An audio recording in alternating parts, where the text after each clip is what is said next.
Welcome back to the Foundry. Well, we had a scare. A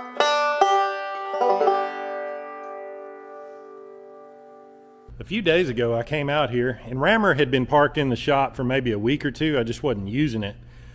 And I looked under there and saw something startling. I saw a puddle of antifreeze under the truck.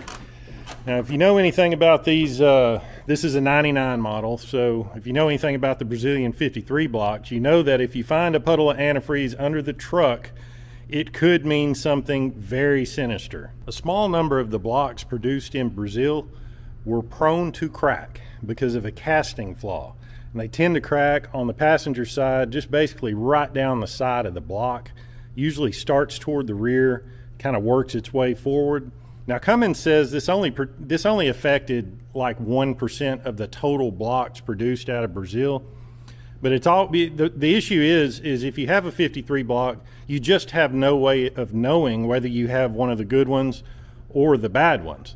Now, Cummins said that the cracks usually occurred within the first 150,000 miles of use. This truck, when I bought it, had 200,000 miles on it, and I haven't had any issues out of it. So I'm thinking I got one of the good ones. However, when I saw that antifreeze under the truck, it had me concerned. Once I got my emotions in check, like a man, I noticed that the puddle of antifreeze was under the front of the engine, not the side, not the back.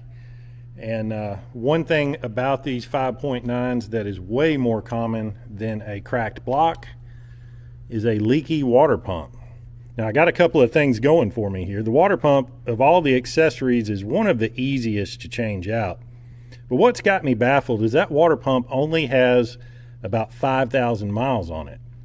I reached my finger underneath it in an attempt to find the weep hole to see if that's where the water was coming from. And I can't really tell. It's so tight under there, it almost seems like it's coming from the O-ring gasket that seals to the block. So in this segment of weekend fleet maintenance, we're going to see if we can't fix this antifreeze leak and figure out where it's coming from. I mean, I'm going to go ahead and pull that pump off. The good thing about these Cummins is you can actually replace just the O-ring gasket.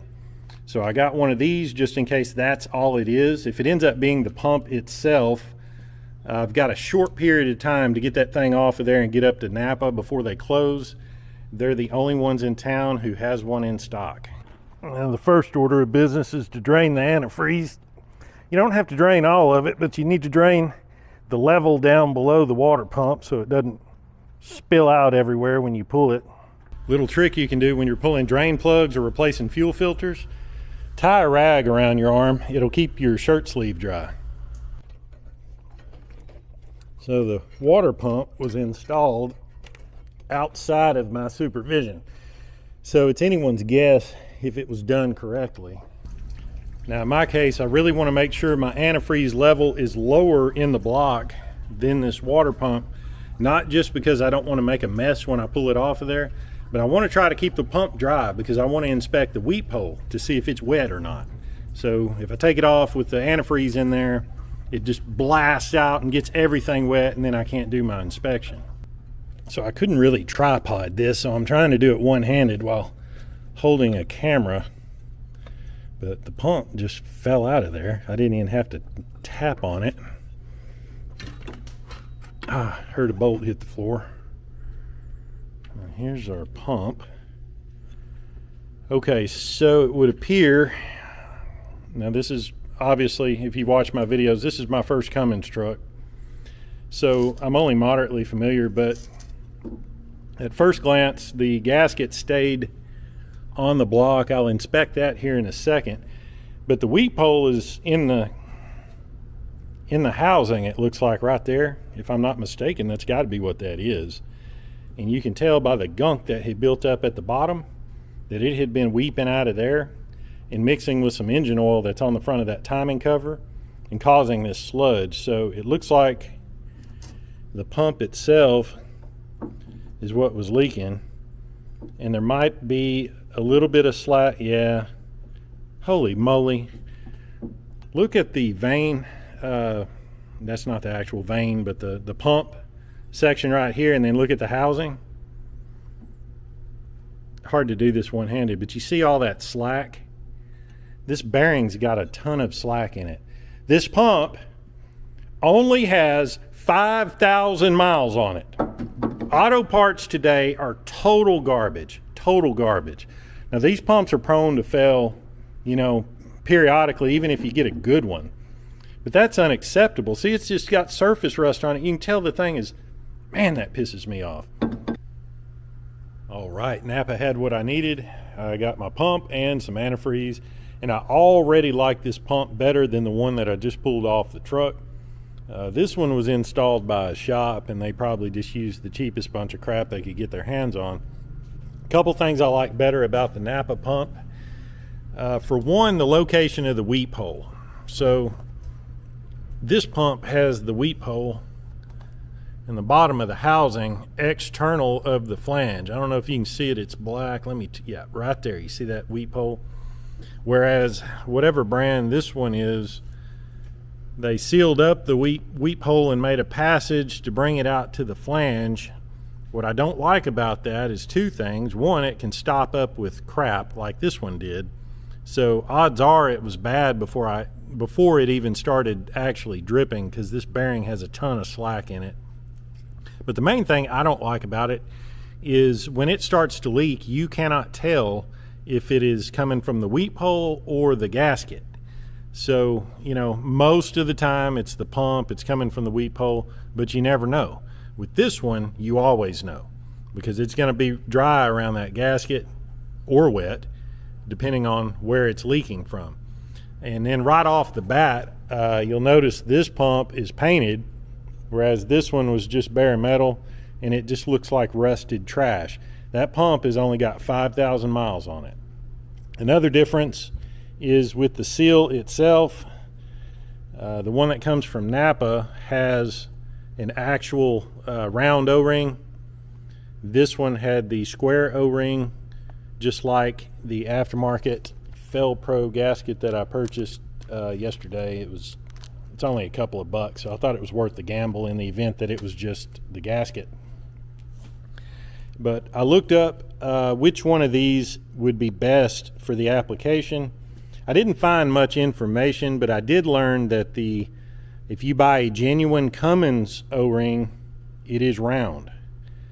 So I'm going to go with the round one. It's the one that came with the new pump. And for prep, all I got to do is clean the block, the sealing surface on the block really good, and apply some silicone grease to this O-ring. The instructions specifically say not to use RTV on these. It says to use silicone grease, so that's what I'm going to use, and then we'll go back together with it. When I was a kid, my dad always taught me to use grease on O-rings and gaskets both. In most cases, RTV is not necessary. If your sealing surfaces are clean, unless it came from the factory with RTV on it, I don't normally use it. Even water pump gaskets, like the old asbestos type gaskets, I don't know what they're made of now, but I would use grease on those, if for nothing else, just to hold the gaskets in place while I get the water pump installed. And I've never had a gasket failure. Of course, it does depend on the type of gasket. For example, I've never put grease on a cork gasket, but for the old asbestos style gaskets, I'll typically use a little bit of grease to hold them in place, and obviously O-rings. And the caveat is you need to use a type of grease that won't attack the rubber. As long as you do that, you're good. All right, boys, got her in there, and all I need to do is put a little coolant in this thing, and we should be back in business. One thing I'll mention on this pump, if you've got that weep hole, you want it pointed down. So clock the pump. The pump may or may not go on either way, 180 out. I really don't know, but the weep hole needs to be down. So you can see it down there. It's painted nice, looks way better than the other one I just pulled out of there. Got my belt and all the right grooves, best I can tell. So yeah, this is the water pump's about one of the easiest accessories you can deal with on one of these, maybe aside from the alternator. If it wasn't for having to deal with the coolant, it would be super simple, just those two 10mm bolts. But right now I'm going to get coolant in it. We're going to take it for a rip. I want the thermostat to open, make sure we don't have any air trapped in the system, and that should do it. Now, one thing I'll say about another thing about Napa is on the website it said that pump was about $150, and so that's kind of what I was expecting, but they only actually charged me like $111, so that was kind of a pleasant surprise. The quality of parts that you get, the generic parts that you get at a parts store now, has gotten so bad. Look no further than my last video when I was working on the 150. Same situation, very low miles part, failed for no good reason. It's really just the state of society. It's not just the auto parts industry, it's everything. We have just totally decimated the quality of society just in general. But I've mostly been pleased with what I get from Napa. I mean, I'm sure they've got some crappy parts too, but just in comparison to an O'Reilly or AutoZone, I just haven't had near the failures. The parts are maybe a little more pricey. Sometimes they're not. Sometimes they're on par, you know. So I really just wish Napa was closer to the Foundry, because I have an O'Reilly, like I can throw a rock and hit it. So it's so convenient, but it's just too much heartache dealing with them. I'm going to try to buy as much as I can from Napa, as long as they treat me right. The guys at this local outfit, they're independently owned, and they're very helpful and very knowledgeable. He's like 80 years old. The dude's super knowledgeable. Well, we've got no puddles under it, so I would say that was a successful repair job, albeit an unfortunate repair to have to make, given no fewer miles than what's on that what was on that water pump. But from what I gather, that's not uncommon for the aftermarket water pumps. So there's going to be another little repair that I'm going to do that is another common issue with the 24 valves. It's a minor mechanical issue, but it can lead to serious repercussions if you're driving it, especially in traffic. So but that'll have to be in the next video, so stay tuned for that. Until then, you guys take care, and I'll see you in the next one.